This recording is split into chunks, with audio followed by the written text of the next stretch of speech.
What up, BigBossFabo, man? Back with a video for the channel. I'm doing a reaction to why fast food has gotten so expensive. This is from CNBC18 on trending. Dropped a day ago, man. Like, comment, Big and subscribe. tasty.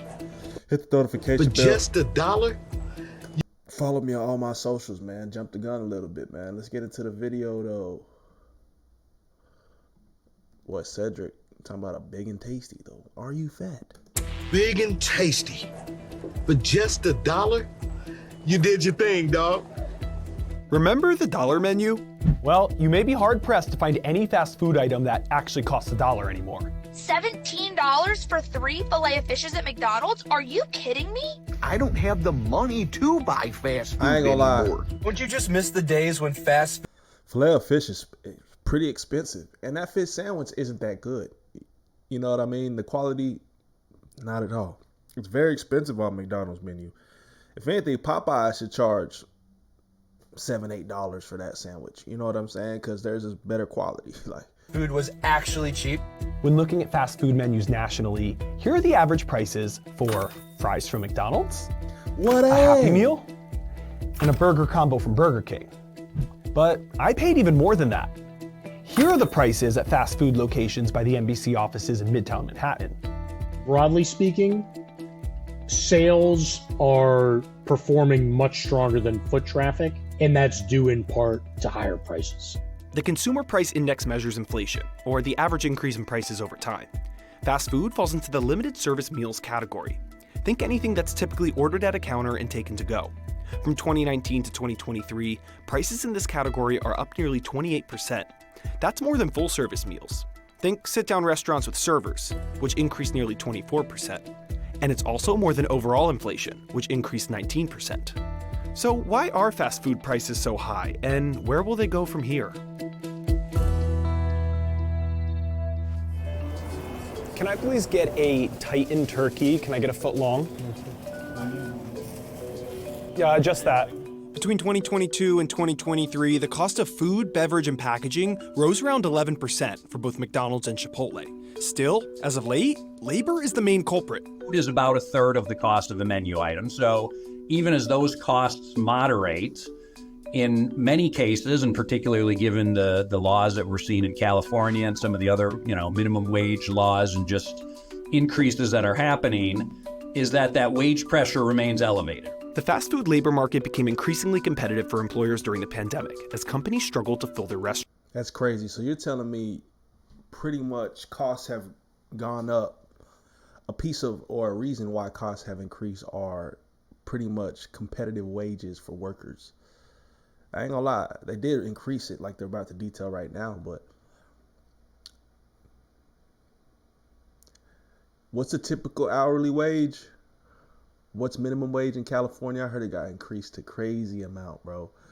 Comment down below. In 2022, the number of employees in the limited service restaurant category were still below 2019 levels. During that same time, the number of limited service establishments grew by over 4%. As things normalized after COVID, you still see a higher amount of job openings and less people coming in to fill those jobs. Dang. Compared to 2019. Supply and demand. Wow. So if the job is becoming rare, obviously the pay is increasing additionally, man. Go get you a job at a restaurant, man. Cashing out. The percentage of sales that goes towards paying for labor has grown for many limited service restaurants like Wendy's and Shake Shack, where it has actually decreased for restaurants like the Cheesecake Factory and Darden Restaurants, which owns chains like Olive Garden, Longhorn Steakhouse, and the Capitol Grill. In order to maintain the same service levels and expand their operating hours to accommodate the consumers' late night snack demands and demands for earlier breakfast, fast food restaurants need to hire more labor across the day part.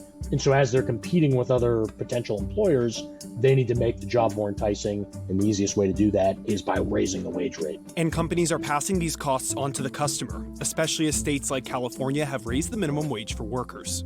And obviously, despite this huge wage inflation, there's a lot of other factors at play.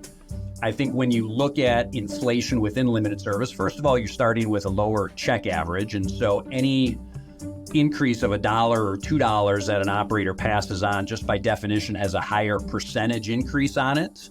From December 2023 to February 2024, the national average for a quick service restaurant check was about $18, which is 4.5% more than the same time period last year. That's a higher percentage increase than both casual and fine dining. And full-service restaurants are capitalizing on the decreasing price gap. But that's crazy though. 20 an hour is like the minimum, right?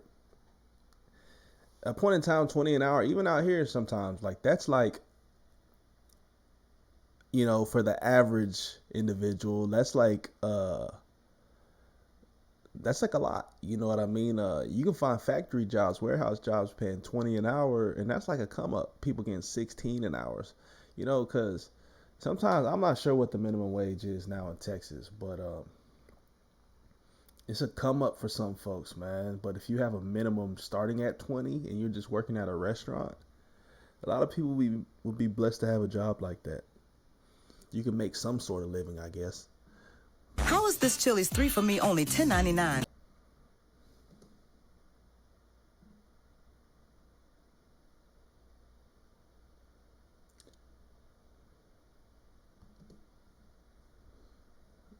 Wow. This Chili's 3 for some reason I thought this was an ad, bro. I don't know why I'm tripping.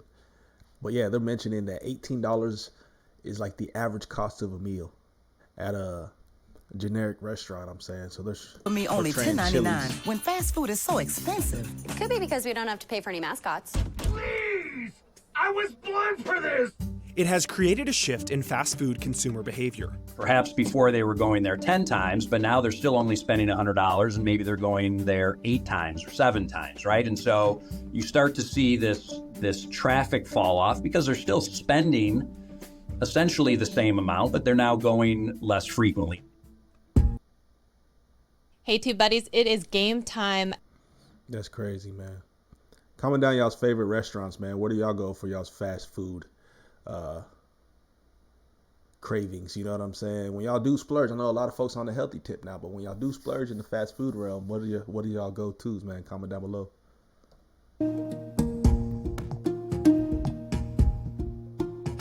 Although prices for fast food have soared, sales have remained strong. McDonald's, Wendy's, and Yum Brands, which owns KFC, Pizza Hut, and Taco Bell, have all seen revenues surge past pre-pandemic levels. A lot of the sales are still going up, and a lot of that's driven by price as opposed to frequency or visits. A lot of investors are now focused on who is best positioned to drive growth based on volume, because you can obviously only push your price higher for so long. And that for so long may have arrived. McDonald's missed earnings estimates in the first quarter of 2024, and an Evercore analyst called it one of the most sobering quarters for the fast food giant. Others like KFC and Pizza Hut are experiencing the same consumer pullback. We must be laser focused on affordability, which means good entry-level price points available every day. In the markets where we're doing this well, the business is outperforming. KFC's trash. In some markets, however, it's clear we still have opportunities to strengthen our proposition. 100K plus income household are really powering through and still spending at kind of normalized levels. Where we see a lot of the constraint or perhaps behavioral changes is the 50K and below consumer. And so your lower end consumer who just doesn't have enough spending power to keep doing everything that they were doing when the economy had a lot of additional COVID stimulus available. Remember the $5 footlong at Subway? Well, that's a thing of the past. This turkey sub cost me over $11. The bad news about inflation is prices aren't going to go down.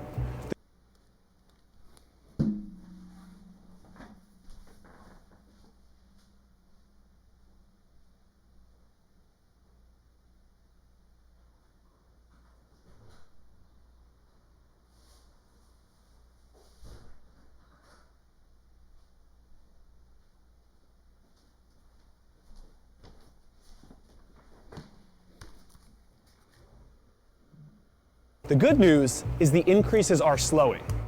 Prices in general across the economy very rarely ever come down once they've been reset higher. One of the reasons for that is wages, once they're reset higher, very rarely get push back down and reset lower.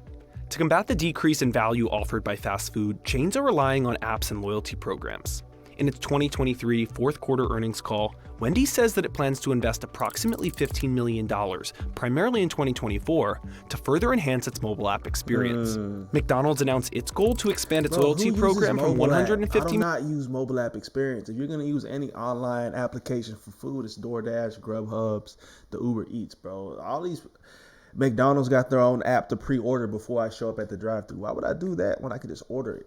Or, I don't know, man. I think everything's becoming more so digital. Like, people are delivering heavily nowadays. You know, people aren't going outside like that. You got the Instacarts. People aren't going shopping like that anymore. million to 250 million 90-day active users by 2027. They haven't been able to do before is have targeted advertisements that go directly to consumers based on their consumption preferences.